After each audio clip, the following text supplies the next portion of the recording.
ગઈકાલે જ કમોસમી વરસાદના કારણે એમાં પણ કમોસમી વરસાદ ભારે છે. માનનીય મુખ્યમંત્રી ભૂપેન્દ્રભાઈ પટેલે તરત જ મંત્રીશ્રીઓ સાથે બોલાવીને ચર્ચા કરી. ડેપ્યુટી સીએમ પણ હાજર હતા.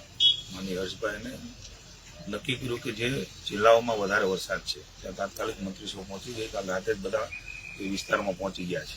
જેમ કે આજે હું ભાવનગર આવ્યો છું એમ ગીર સોમનાથ ને જુનાગઢ વાજાજી અને અમારા અર્જુનભાઈ મોઢવાડિયા એ પહોંચ્યા છે.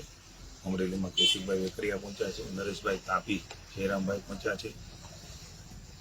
તમામ રિયલ ટાઈમ મોનિટરિંગ અને અહેવાલો માનનીય મુખ્યમંત્રીશ્રી તમામ કલેક્ટરો પાસેથી, ધારાસભ્યશ્રીઓ પાસેથી, સંસદસભ્યશ્રીઓ પાસેથી મંત્રીશ્રીઓ સાથે ચર્ચા કરીને લઈ રહ્યા છે.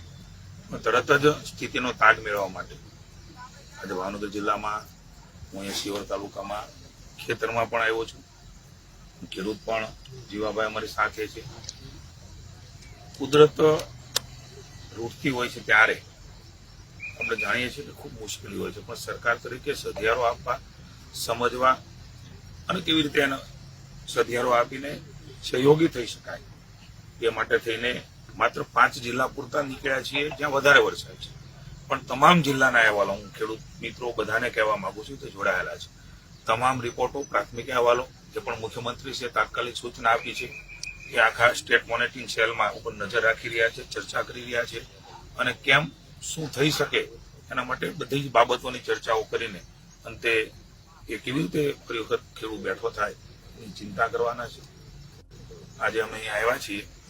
સાંજે કલેક્ટર ઓફિસે સમગ્ર જિલ્લાની ચર્ચાઓ, રિવ્યુ બેઠકો અને અહેવાલો એ પણ લેવાના છીએ અને ભવિષ્યમાં પણ શું થઈ શકે એની પણ વાત આપની સાથે કરીશું. પણ રાજ્યની ભૂપેન્દ્રભાઈની સરકાર એ હંમેશા સંવેદનશીલ રહી છે.